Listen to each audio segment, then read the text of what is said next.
Welcome to the Rotary Club of Edina. I'd especially like to welcome our guests, visiting Rotarians. We welcome you and hope you enjoy the meeting. Today we are fortunate to have Ray Rogers with the Macalester College, and he's going to talk about dinosaurs, which is very exciting. You were greeted by a song that's played at most every wedding dance, and I'm sure will be played, be on the song list for our social chair, Kayla Bueller. It was by Walk on the Moon, called Shut Up and Dance. Our club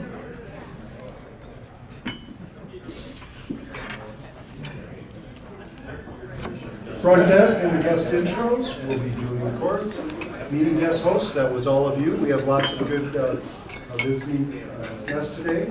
Greeter and invocation, Teresa Halverson. Greeter and thank you to the speaker, Doug Johnson. Doug did a great job. He came up as soon as he came in. He went over, he introduced himself to the speaker and kind of walked through how it was going to go. If you haven't done that, that's a good process to do. Speaker introduction, the amazing Mike Callis, photographer, the other amazing Jennifer Hendrickson, and the AV team this week of Laskowski, Blake, and Wilson. Sounds like it's a law firm.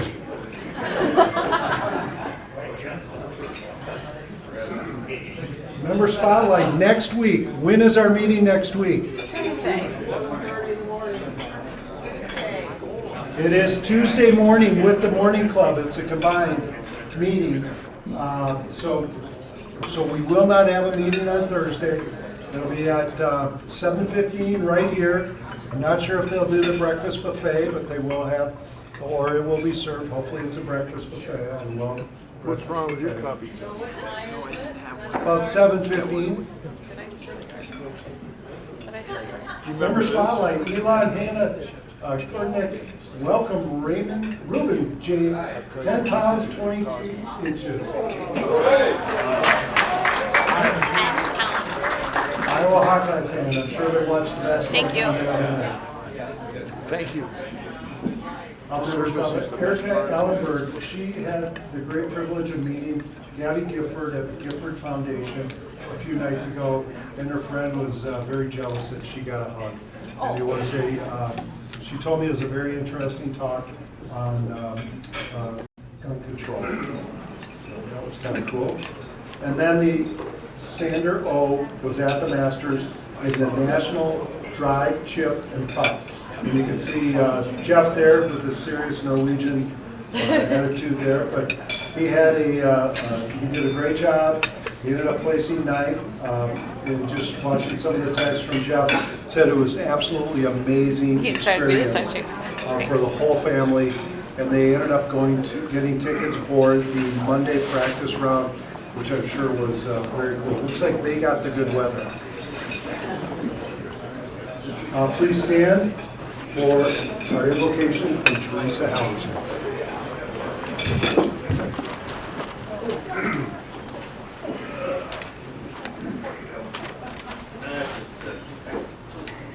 Good morning. So it's spring around the corner. I thought I would do a poem by Mae Fenn, It Must Be Spring. Hush, can you hear it?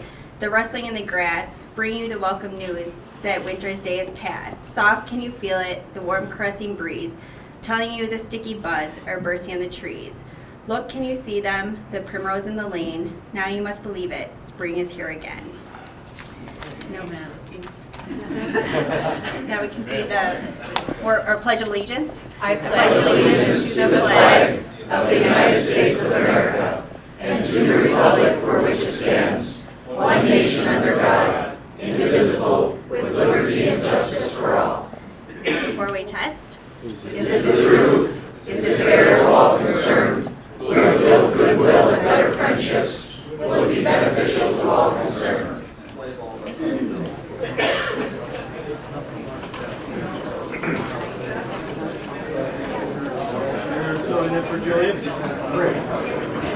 Good morning, fellow Rotarians and guests. I'm Dennis Hikes, filling in this morning to introduce our guests and any visiting Rotarians, and welcome to those of you joining on Zoom as well. First of all, we have our two our two exchange students with us today. I happen to come in next to them. And John Budolph, you've related to them very closely. You want to introduce these two guys? Stand up. My guests today are Eva Sabaka, Sam. They're great guys. We have spent, since Eva lived at my house, we've had a couple of weekends together. We've watched The Matrix and tried to explain it to each other. And Simulation theory. they are just wonderful men. And I'm glad to have them here today.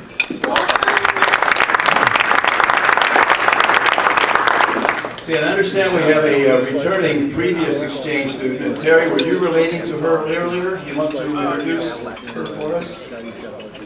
Back in 2007 and 2008, Elena Rangel was the exchange student here from Brazil. Welcome back.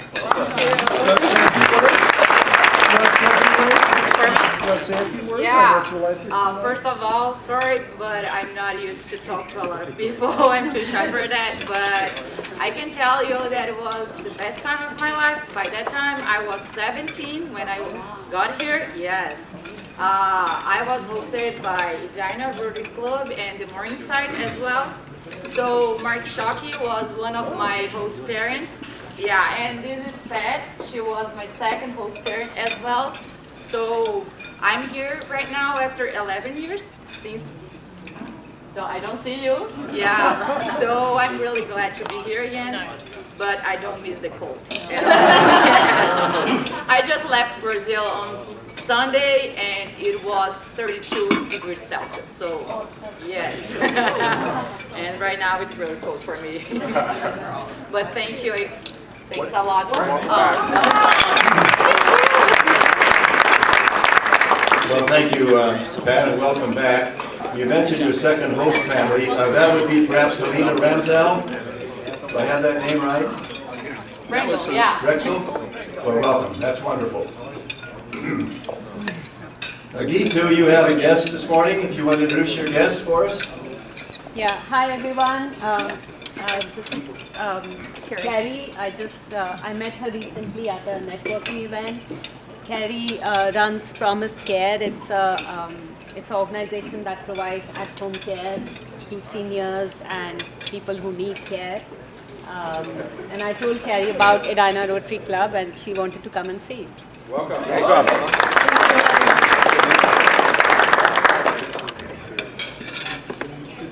And Gordy Lewis, I happen to meet your guest coming in. You want to introduce your guest to us today? I have my guest on Mary Sullivan from Milwaukee, but she's also the mother of 3 wonderful grandchildren of mine.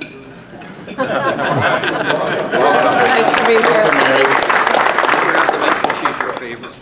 And Don Hutchinson has a guest that he's not known for very long, but Don, please introduce your guest. Yes, Bob Strickland was driving past all the cars parked out here, thought he would come in and see what was going on inside the building.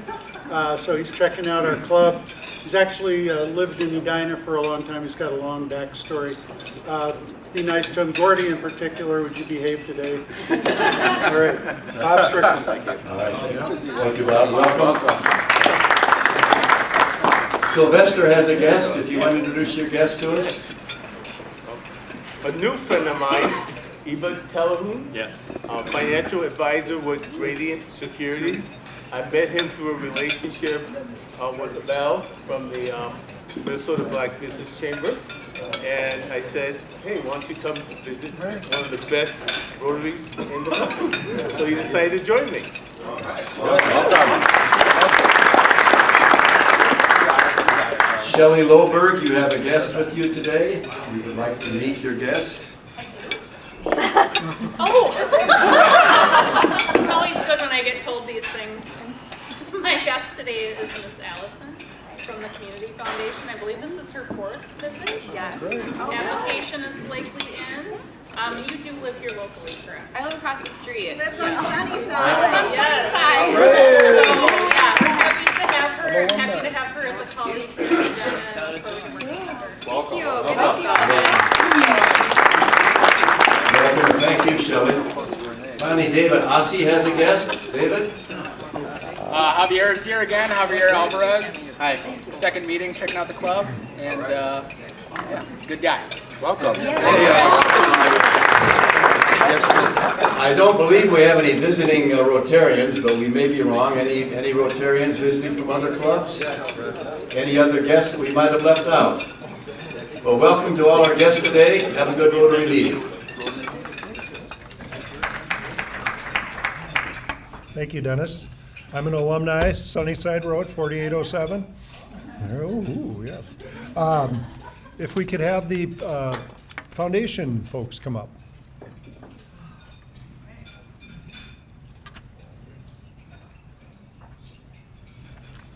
So what we're going to do is we're going to talk about the difference between Edina Rotary Foundation and the Rotary Foundation. We'll start with the Edina Foundation.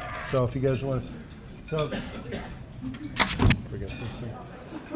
So the local Edina Rotary Foundation is essentially the local grants committee and international grants committee. So this is Edina Rotary Foundation. So all funds are raised from the annual fall gala through sponsorship, raffle, ask, silent, and live auction. And then you guys want also all the local and international grant are leveraged. The funds offered the club to the district and Rotary International to maximize our giving. Also, the Edina Rotary Foundation is directed and overseen by Edina Rotary members. And I have Renee here to talk about international. Yes, so I am thank you. Thanks. So I am your international grants director. Thank you. And what we do is really approve, so clubs from around the district, and sometimes not within our district, from around all of Rotary International come to us and ask us if we might support one of their grants. So what our job is to do is to say, yes, we would like to approve funding for your grant, and we determine how much of that funding we wish to give to each one's grant.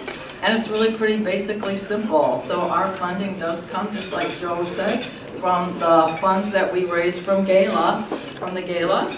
And I think that those funds get separated out 60-40, 60 to local and 40 to international. So it's really our committee's job to spend that money, and we try to do a good job of it and vet the grants that we think will represent your interests and the world's interest. So that's kind of the international grants. We'd love to have more people join our committee. So please see me if you've got more questions about international grants. Hi, Ryan Wilson, your local grants director. Thank you. So just like Renee, we receive our funding for local grants from donations that the club makes to our Edina Rotary Foundation at the gala every fall. This club makes a lot of different relationships, different connections to nonprofits that serve our local community or our neighboring communities to the city of Edina. And my committee's job is to review all of the applications that come in, people looking for grant money. We determine which ones are the best fit for what we're trying to achieve, and then we prioritize and give out the money back into the community. So some of the things that we've given out in the past year, we've done equipment so that food programs can offer more meals into the community. We've given technology and books to different schools in the area so that they could help support education programs. And we've helped replace beds and other furniture at emergency housing facilities. So we've given out $60,000 in the past year, and all of that was directly from the gala. And that's pretty much what we do. And I'm Catherine Gump, and I get to chair our fundraising for the Rotary Foundation. And the Rotary Foundation is really what connects us as club members to the other 1.4 million Rotarians around the world. And so I'm going to explain the math of what happens. So when you give to the Rotary Foundation, and Renee and I were just talking about this. So let's say as a district, we give $100,000, and we're gonna give more than that as a district, but I can only do so much math. So this year, our district gives $100,000. 3 years from now, our district gets back approximately $50,000 that we get to designate how we want to spend that as a district. So it's not, we don't determine it, we don't give that away as our club, we give that out as a district. But what's really cool to me is the multiplier effect of the way this works. So Renee just talked about the international grants she does. So recently, she approved on behalf of us as Edina Rotarians to give $9,000 to a program funding mental health resources for children in Ukraine who may have lost somebody. It's just like heartbreaking to think of what's going on there and the emotional toll that is taking on children. So we were part of a $90,000 funding for this project. So our club gave $9,000, our district gave money, and then that was matched by working through the Rotary Foundation, and we got some of the money from USAID. So what I think of as the beauty of the Rotary Foundation, so that 1.4 million that we are all part of, is it really creates a multiplier effect of what we are giving comes back and we can designate part of that, but it helps connect us to a global world of need, of where we can truly make a difference. So those are some of, what else do you want me to emphasize with that, Joe? Every Rotarian every year. Okay, oh really, Jody? Should I talk about every Rotarian every year? Okay, so. And get the stats for Jennifer. I did, I gave them to her privately, but I will give them to you all. So let me remind you that for our gala, we have amazing people that convince us each to buy $150 of raffle tickets. And I am happy to be part of giving that $150 and being part of the gala, and that goes to our Edina Rotary Foundation.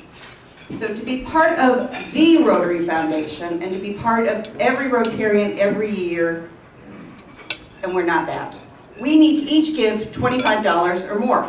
And some people we recognize as major donors and they've given $10,000. But we as a club have this awesome, incredible opportunity to be in every Rotarian every year club by each of us giving $25 or more. Right now, 52 of the 154 of us have given $25 or more. So we are at 33%. Last year, I think we came in at 59% of us were part of that. So 41 were not. So it would be amazing if 100% of us gave $25 or more. And we proved that once again, we are the best club in the universe, Josh Sprague. And certainly better than the Morningside Club, who is challenging us.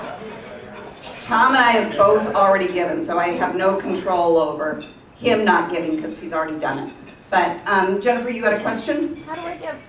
Okay, it is so easy to give to the Rotary Foundation. On your table, we have a new way to do it to make it even easier. We will bill you through, yeah, thank you, David. You can fill out that sheet and we'll bill you directly from our club. Or you can give me a check and I will send it in for you and we'll make sure you get credit. Or some of us are on My Rotary and you can go online and give with your credit card. And Jennifer, what is your favorite way to make it so easy to give to the Rotary Foundation? Rotary Direct. Okay, here, stand up. Stand up, Jennifer. I use Rotary Direct, and it just comes out of my checkbook every month. Woo! Okay, Joe, anything else you want us to say? Thank you. You guys, thank you so much for your generosity. We are an amazing club. Thank you.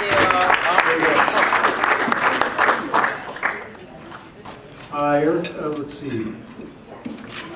Jamal and Sylvester, please come up. Jamal and Sylvester. What's that? Jamal? Okay. So I am going to take ownership for the fact Jamal is not here right now. He had orientation before this meeting, and he got confused between orientation and initiation, and is not here now. So I wanted to apologize for him because he intended to be here, and I don't want anyone in the room to think that he neglected to be here. It's my fault for not explaining. So he'll be here in a week or two, but he was here for Josh's orientation, and clearly I need to explain better the difference between orientation and initiation. So that's why he is not here, Joe. Oh! So I am up next with a membership update. Technically, that photo has nothing to do with membership. I just thought it was funny, so I put it on the slide to get people's attention. But our current membership is at 156 members. Our goal for the year is 163 members. We have 11 new members for the year, and we've had around 85 guests, so thank you to everybody who has brought a guest. All of our guests and all of our new members are great assets to all of our meetings, so we appreciate everyone that's here. And then, I don't know how to change the slide, so, oh, there we go. And then if you are a guest, I just wanted to mention that the top reasons people say that they enjoy their membership are engagement in the community around us, whether it's here in Edina or in the surrounding community through service. Connections, both personal and professional, giving back both monetarily and through service. And then lots of other things, just friendships that you make, going to social events. So these are some of the reasons that people really enjoy their membership. And the last thing I want to mention, which also has nothing to do with membership, is that don't forget Minnesota is playing the Frozen 4 today at 4 o'clock. So go Gophers. Thank you. Mark, will you stand up and show your jacket? Okay. Yeah. Start you up.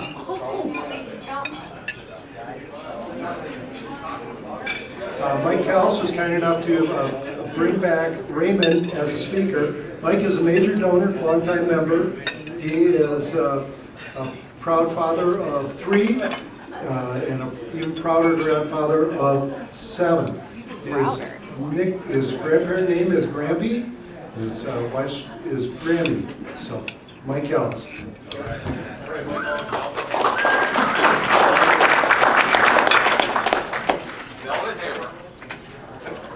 I'm happy to introduce to you again Dr. Ray Rogers. Ray has spoken to us previously, and we're excited to have him back with us again. Ray is a member of the Geology Department at Macalester College. He served as the chair of that department. He's an earth scientist who studies ancient sedimentary environments and fossil records. His work focuses on reconstructing the terrestrial settings that were homes to dinosaurs.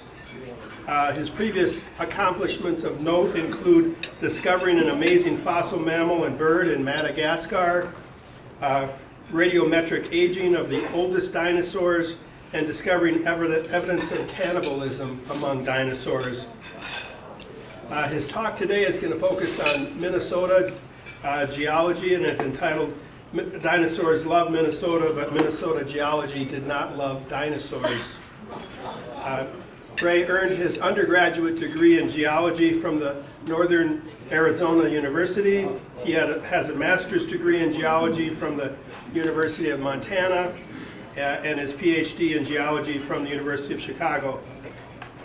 Ray works alongside his wife, who's also in the same industry, and they live in St. Anthony Park. I'd like you to give a warm Rotary welcome to Dr. Ray Rogers.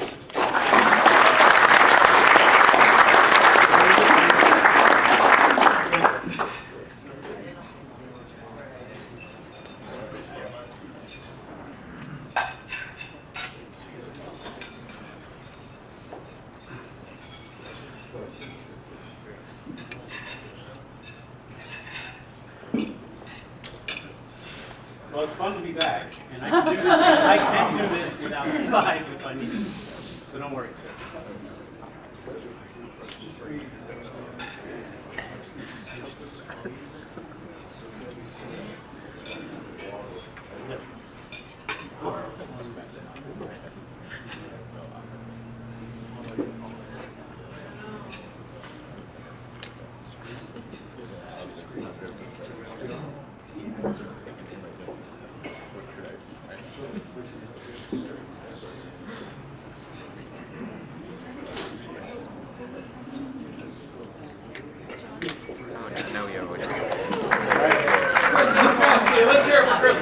Thank you. Thank you, Chris. Using your vocation. All right. So again, thank you for the invitation back. I've seen some people I met last time. That's great, and I've met some new people this time. I tend to talk for an hour or more on occasion, so I will constantly check my watch, and I will cut at 20 minutes, and I will make it this time as well. So last time I talked about Madagascar, and I talked about some amazing fossils we found in Madagascar, and I think they were in the news at the time that I visited last time. This time I'm going to talk about Minnesota, and Minnesota's dinosaur record in particular. And I'm going to give kind of a brief 10, 15-minute primer on Minnesota geology, because Minnesota has fantastic rocks. Minnesota has fantastic fossils. But Minnesota has very few scrappy dinosaur remains, and there's a good reason why. And so that's my goal today, is to get through that. And I'm already defeating myself because it's way too long right now without me advancing a slide. But my goal is to get through that and for everybody to leave here with maybe a slightly richer appreciation of Minnesota geology, and also a good answer for the grandkids why you want to go west or maybe even farther to the east to find dinosaurs in rocks. And certainly if you go west, you'll find a lot. So we'll see if this works. So before I move from this slide, you've got my title. That's up at the top. One place you can find dinosaurs in Minnesota is if you go north onto the Iron Range. And that claw, let's see here, let's see what the pointer is. That claw right there, that is a claw from right there at the tip of a small meat-eating dinosaur, a theropod. Up at the Hill Annex Mine State Park, in rocks of the right age, paleontologists have found a single claw. That claw has gone to meetings, and no dinosaur paleontologist knows exactly which dinosaur it was, because it's only one scrappy little claw. In addition to that claw from up at the Hill Annex mine site, there's a small, or not small, but about this big vertebral fragment, so a backbone fragment. It's a hadrosaur, a duck-billed dinosaur, but we don't know which one. We have one of those.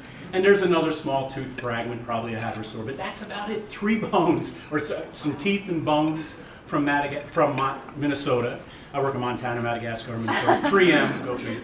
But we're in Minnesota right now. Will you move the mic closer to your mouth? Sure, that's Just grab it and move it. Yeah, I'll do move whatever around. you need. I tend to move. So that's it for Minnesota, and the question is, for today, why? And before I answer why, dinosaurs were all over Minnesota. They loved Minnesota. At that time, winter didn't exist. It was warm in Minnesota. Minnesota was a place where climate was much more equable. There was a huge seaway that I will show you in a few minutes that extended right through Minnesota, right over to Montana. And that seaway impacted climate at the time. So that's a lake. Minnesota is known for its lakes, and there are 3 hadrosaurs and a fish surfacing. I can't wait to go fly fishing, but I'm going to have to wait at least until the snow melts. But Minnesota looked like that in the Cretaceous 70 million years ago, give or take. Now, the rocks. I'm a geologist. I study rocks. I teach rocks. All of you, this is a beautiful state for rocks. This state has some of, not the oldest, but some extremely old rocks, beautiful rocks, economically important rocks, the Iron Range. This state has great rocks, except for dinosaurs. It does not have good rocks for dinosaurs. So the rocks control the narrative. And I point you over here. This is a geological map from the Minnesota Geological Survey. It's a fantastic group of people that work at the survey, affiliated with the U. And that map, to me, I read it, I see the colors, I see the lines. It's all extremely organized. And I know you can't read it, I can't read it either, but all of the details for that map are right here. And the rocks that matter for dinosaurs are this light green. And if you've been in this part of western and southwestern Minnesota, you know there aren't many rocks sticking out of the ground there. So those are the rocks that are underneath soils, underneath farms. That's what's there for dinosaurs. They're the right age. The rest of that map is much older rock, very incredibly important and interesting rock, but not dinosaur rock. So the first rock I'll talk about briefly, because I gotta move, is what's called the Morton Gneiss. And you know where Morton, Minnesota is. That used to be, in many people's minds, the oldest rocks on the planet. And we thought they were about 3.8. Now we have rocks 4+ billion years old in Australia and other places. But the Morton Gneiss makes some of the finest building stone known. And if you walk around St. Paul, Minneapolis, or cities pretty much broadly distributed, you'll see that beautiful, here's what it looks like. I think I have a picture up close. So I may not have close-up Morton Gneiss, but you've seen it, the beautiful pink and black metamorphic rock. You don't find fossils in metamorphic rocks, but you find beautiful building stone if you go out west. Those rocks, again, are roughly 3.5, 3.6 billion years old. And dinosaurs first appear about 230 million years ago and go extinct 66 million years ago. So that's not a place you're going to find it. Next up, as far as rocks on this chart, and I should point out this chart, this is time from the beginning of the planet He's not done yet. to today, right there. These gray slots on that time scale are where there are rocks of that certain time in Minnesota. So the first thing you notice when you look at that graphic is that there's lots of time, 4.54 billion years of time. But that time is not filled with rocks. There are rocks that represent a very small fraction of the overall time. That's how the rock record actually is. You can't go anywhere on the planet and see rocks that go all the way through time, not the Grand Canyon, nowhere else. So in any place, there will be a limited record of history written in rock. And Minnesota's got a great one, but you can see all those white spaces, there's no history. There's no rocks from those times. We have rocks from certain times. And we can talk about why when I get to my 20 minutes, which I still have time. All right. Now, if you go to Ely, younger than the Morton Gneiss, go up north and go to Ely, Minnesota. And in Ely, Minnesota, you may, I'm sure many of you have been there, they talk about pillow lavas and Ely greenstone. And up in Ely, there are fantastic rocks. Here it is on the U of M campus. There are fantastic rocks called pillow basalts and greenstones. When this earth was young, when this earth was what's called Archean in age, it had solidified. It wasn't molten anymore, but it was very young and very unusual compared to what we know today. The continents were coming together and forming. We have ocean basins and we have continents today. That's what we're used to. On the early Earth, it didn't look like it does now. And on the early Earth, those continents were assembling. And one of the best places to go see history of that assembly of continents is Ely, Minnesota, where you will see greenstones and pillow basalts, which essentially is the material that is sandwiched between these forming chunks of what become the enormous continents. Back then, North America, for example, the core of North America is up there in northern Minnesota, and it goes up into Canada. So that was the beginning of the craton, the continent that we live on. History of its early formation is up in Ely, Minnesota, in what are called greenstones and pillow basalts. Again, metamorphic rocks. Life existed, animals didn't exist. So there's no dinosaurs in that stuff either, but it's fantastic, interesting rock. Moving along that time scale, so here we have the Morton Gneiss, there's the Ely greenstones. Next up, Iron Range. The banded iron formations up near Hibbing and all through that area. Huge steel industry importance, economic importance to this state. It continues, but it was huge a while back. That red rock up there represents the oxygenation of our planet. No animals still. It's 2.5, 2.3 billion years ago, give or take.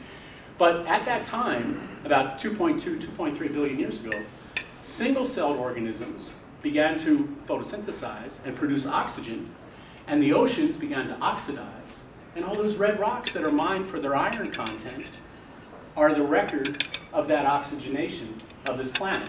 but there were no dinosaurs to get buried to breathe that oxygen. Still too early, but fantastic, cool rocks. And I do have a picture of this. That's what banded iron formation looks like. That's an ocean. To me, that's what I study.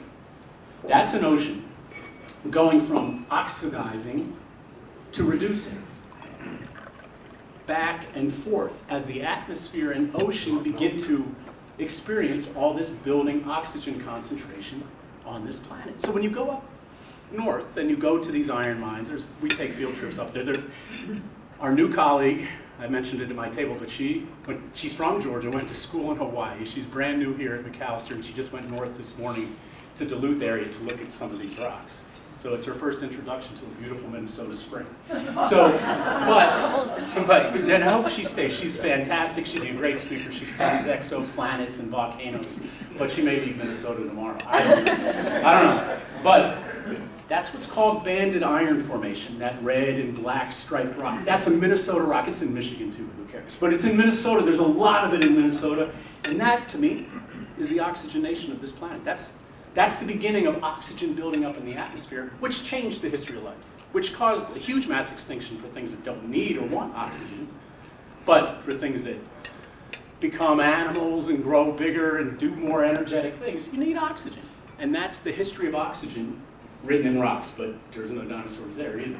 All right, then if you move along that chart of Minnesota's geology, you go from some granites and banded iron formation to the Sioux Quartzite. And the Sioux Quartzite, Sioux City, or Sioux Falls, I think it's Sioux Falls, and also, of course, our side, Pipestone and Blue Mound and Laverne. That's my field trip for my class I teach in the spring, so if I wasn't on sabbatical right now, I would be teaching a class that goes to Pipestone later in April, this April, maybe really later, I don't know if it's ever gonna warm up. But Pipestone represents, again, a metamorphic rock, the Sioux Quartzite, that was a giant kind of plain of rivers that coursed across western Minnesota, but still about 1.6 billion years ago. So all the beautiful stone buildings in Pipestone and that area in general are built from the Pipestone, or built from the Sioux Quartzite, which, again, is far too old. This is an important point, with 9 or 8 minutes left. This is a really important point. That is the right kind of rock for dinosaur fossils. Sandstones that were rivers, now it's a quartzite because it's metamorphosed, it's changed from a sandstone to a quartzite, but dinosaurs didn't exist, animals didn't exist at this time. But the environment is right for the type of fossil we're talking about, dinosaur fossils. Blue Mounds, that's where I take my field trip, is we go across over to Palisades, which is a great place, and then Blue Mounds and Pipestone proper. So fantastic rocks, no dinosaurs. Taylor's Falls, next stop on this trip, still pre-animal life. If you go to Taylor's Falls or look at any of the basalts up the North Shore, those rocks formed when Minnesota tried to rip itself in half and tried to open up into an ocean, but the rifting failed. But all the volcanic rocks that reflect that are still here. And Taylor's Falls, the potholes, those are basalts. And those are eruptions that came out of the earth when Minnesota tried to rip apart. And it didn't happen. But again, those are igneous rocks. No dinosaurs in those either. And too old. So we're getting up into that chart where we're running out of, basically we're running out of time. We only have a few hundreds of millions of years left by this point. And so now we go to rocks we know better. These are the rocks beneath our feet now. You go to the end of Summit Avenue in St. Paul or Minneapolis, and like that's Minnehaha Falls. You go to those rocks, that's the St. Peter Sandstone, Glenwood Shale, Platteville Limestone. You drive by it on the way to the airport, you can find that rock easy. That rock is full of fossils, but they're marine fossils. They're things like clams and snails and things related to Nautilus today that lived back then. So these rocks are full of fossils, but it's an ocean that covered this part of Minnesota. So when you go to the rocks on the Mississippi River and you look at them, you're looking at a tropical, warm, non-Minnesota reality that existed in Minnesota. Minnesota at that time, by the way, when the rocks in the Twin Cities were being deposited, they are sedimentary, they're the right type. We were near the equator. Where we are now would have been warmer, but that's pretty much anywhere. And where we are now would have been warmer because this place was at a different latitude. But we're where we are now, so it's not that warm. And the Wabasha Street Caves in St. Paul are dug into these rocks. That's the St. Peter sandstone. So these sandstones and limestones are Paleozoic in age. Ancient life, that's what that means. Animals everywhere. You can find fossils right at the end of Summit Avenue. Just go over the hill at the edge of St. Thomas, go down that hill, you'll find fossils. If you got kids, if you like fossils yourself, go there. And you'll find tons of fossils, but they're not dinosaurs. Dinosaurs didn't exist yet, and they're marine rocks. You need Cretaceous rocks. Actually, you need Triassic, Jurassic, or Cretaceous, but Minnesota only has Cretaceous rocks that are the right age for dinosaurs. And where they occur, again, on that geological map, is over here in southwestern Minnesota, and then patches up on the Iron Range. And those rocks are not fully marine, they are marginal, shallow marine, and like near shore estuaries and the coastal plain, kind of like the swamps and bogs near coastlines. And those rocks, like exposed along the Minnesota River, they are not exposed like the Iron Range, like the older rocks I showed you all along the North Shore.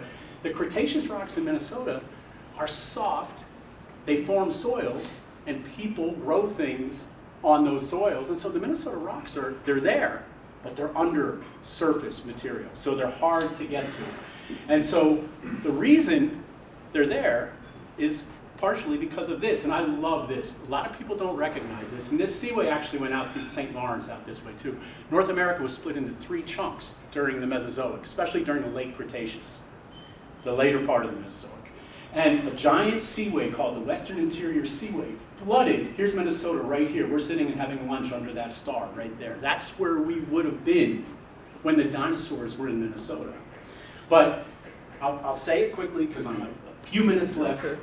That seaway is there for 2 reasons. Can anybody, I've already touched on one reason peripherally why that seaway might be flooding the continent in the late Cretaceous. What's not on this planet in a big way in the late Cretaceous and may not be on this planet much longer? Ice, big glaciers. There were no big glaciers. That's what awaits. I mean, you can take the marginal cities out, but if we melt it all, we'll look like that. And then Minnesota property out near, well, here will be oceanfront. But that seaway is here because A, water volume in the oceans is higher, and B, and this is, I'll say this fast and we can talk about it more if you want to, those mountains, the Rockies, were forming, and that was actually, the formation of those young Rockies pushed down on the planet's crust and kind of pushed it downward. So A, there's flexure of the continent, and B, there's higher ocean surface, floods the interior of the craton. And my point is, if you want to get buried, you want to be over here near the mountains where all the sediment from the mountains is coming off. And here's where the great dinosaur stories are. Montana, Utah, Wyoming, the Dakotas, Western Dakotas. Minnesota's on the other side, far from the mountains, still flooded, but we're not sinking, we're not being pushed down by tectonics, by forces, and there's not a bunch of sediment filling Minnesota at the time. So normally I talk about that for like an hour, but I'm not going to say that anymore.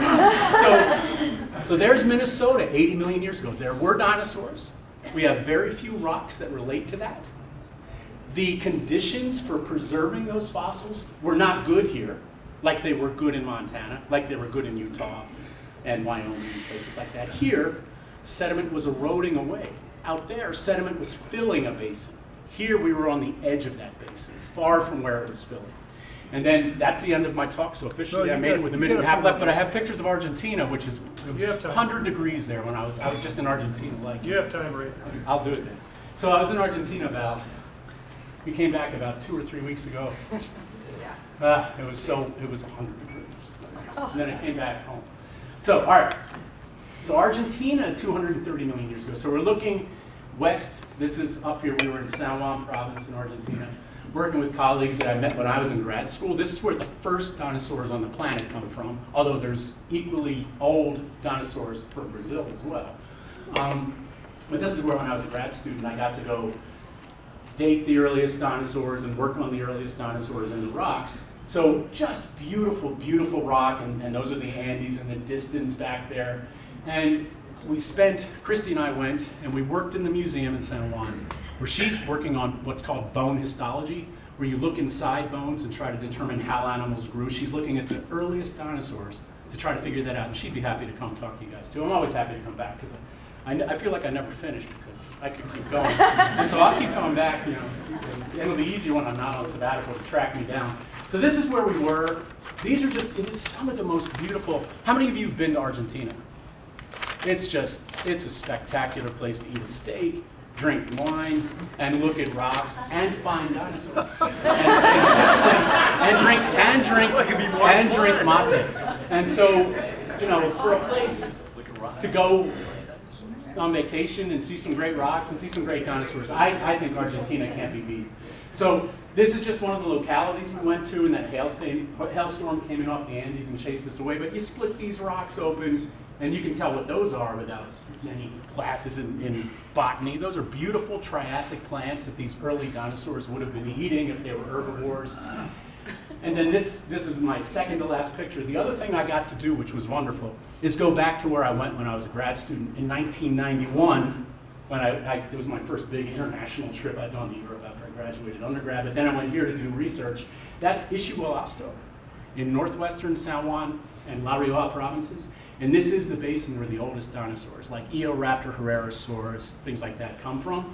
And then I think, so these rocks, all the right type of rock, all these are rivers and soils and things preserved in rock. And here's a road for scale right through there.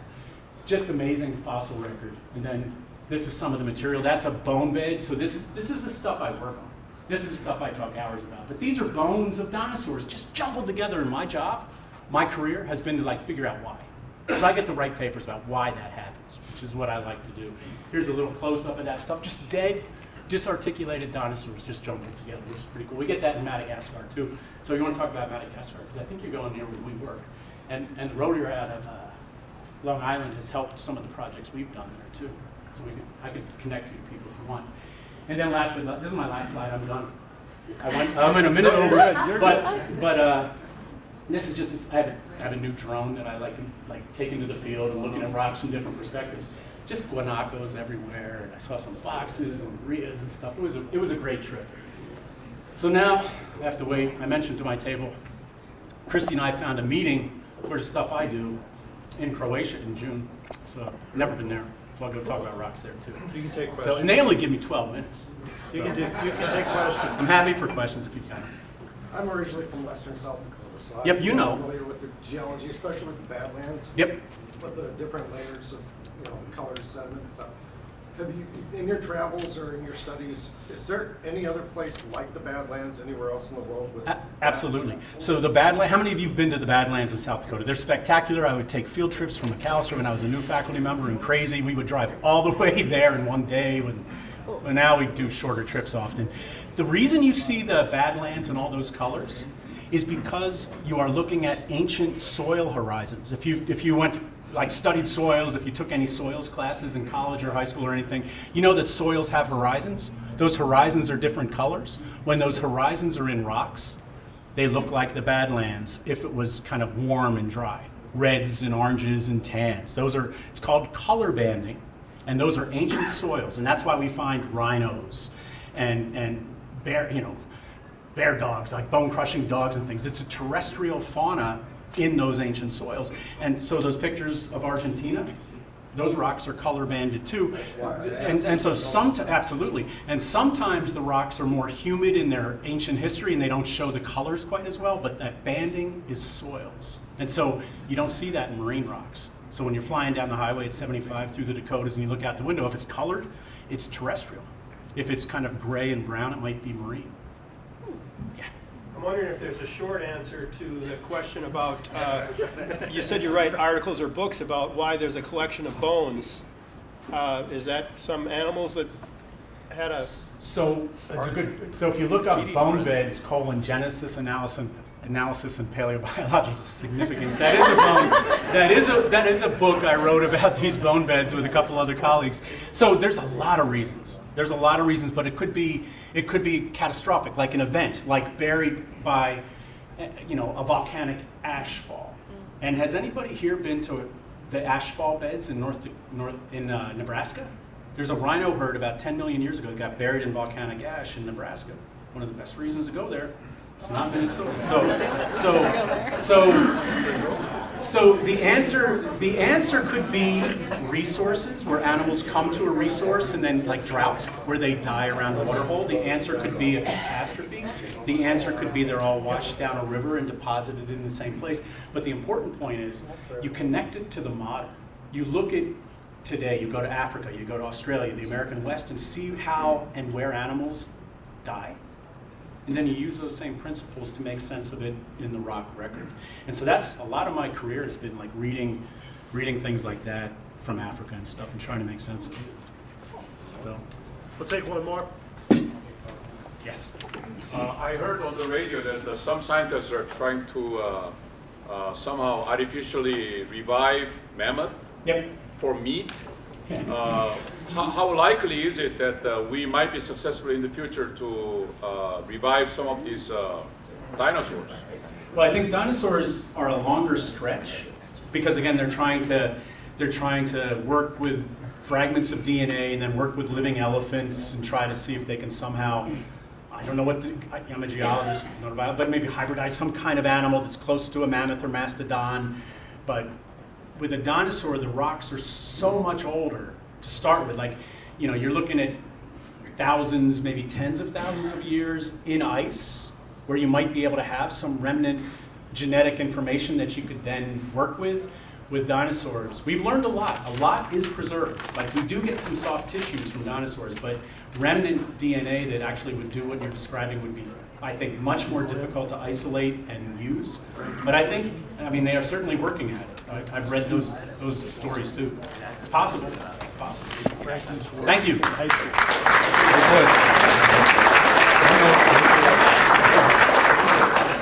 Thank you, Dr. Rogers. The question that was not asked, I know Raj wanted to ask this.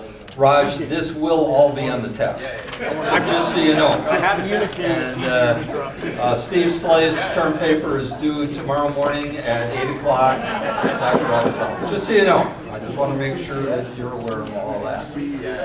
Now, those of you that want to go online and learn a little bit more about him, you will find out that he's the most popular professor, not the easiest, but the most popular professor at Macalester. My wife's. That's based on the students. Unbelievable stuff. So thanks so much, because this was really, a lot of this is you guys have great rocks. And as Joe Hayes will tell you, every speaker here is not necessarily a rock star. So you have that. I thought it was good. That came from Gordy, man. All right. Rotary is a global network of 1.3 million, or 1.4 according to Catherine, neighbors, friends, leaders, problem solvers who see the world where people unite and take action to create lasting change across the globe in our communities and in ourselves. From literacy and peace to water and health, Rotarians are always working to better our world, and we stay committed to the end. In honor of your presentation, we were going to give you a $5,000 check, but instead we made a donation to the Northside Boxing Club, a local nonprofit offering positive connections with youth every evening at a gym, providing boxing classes, tutoring help, and a nutritious meal from a local restaurant. So thanks so much. My it's pleasure. Really fun. My pleasure.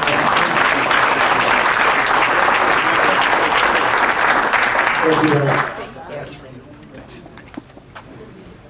So you all got the note from the RARE committee that our longtime member Joe Christensen lost his son Joey, who passed away this week. He was survived by a wife and 3 children. There will be services next Thursday, April 13th at Gill Brothers at 58th and Lindale. There will be a burial or funeral on the 14th at Our Lady of Grace Church next Friday. So if you can attend, or if you have a moment, drop Joe a note. He'd probably greatly appreciate it. It's a very sad time for the Christensens. Just very heartbreaking. So our Opportunity Alley, we have Minnesota Involved. Relief kits on the 15th. And also there's two sessions there. We have the Guatemala service trip, April, I don't know which day that is. We have our, this is just kind of an open forum, is we have our Edina Student Scholarship Readers. So Rotarians are needed to select our club's 3 high school scholarship winners from Edina High School class of 2023. 18 students have applied for scholarships from a Rotary Club of Edina, which will present 2 $1,500 scholarships. The club will also present a $1,000 scholarship renewable for up to 4 years of post-secondary education to students who have completed the Edina Rotary Global Scholar Program.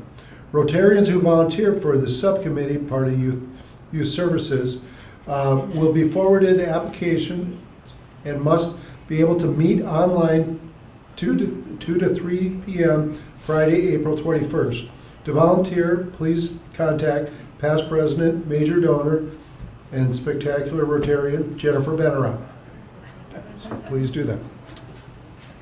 Then we have on June 3rd, JCS Landscaping and the Coker Awards. Chris told me that they have raised, please keep those coming in, they have raised over $250 for St. Jude, which is fantastic. Bob Solheim came in with a full stack of them the other day, and that was very, very cool. Upcoming events, we have April 6th in Polio Now, plant seeds at the sale. I think it ends today. Today is the last day. So on April 11th, we have the joint meeting, Thursday breakfast here with the Morning Club. And so no meeting on Thursday. We have Fall, Minnesota. We have the Guatemala trip. April 20th, we have Amy Dahl with the Vice President of Toro. Very appropriate, being the spring. Hopefully we all can mow our lawns soon. Then we have April 21st, 24th. We have Camp Ryla. 29th, we're going to have the Edina Global Scholar 5K fundraiser. We have the Carlin Pickleball Social at the Edina Lifetime, which would be very cool. Who here plays pickleball? Oh, you can, Carlin, you play pickleball, come on.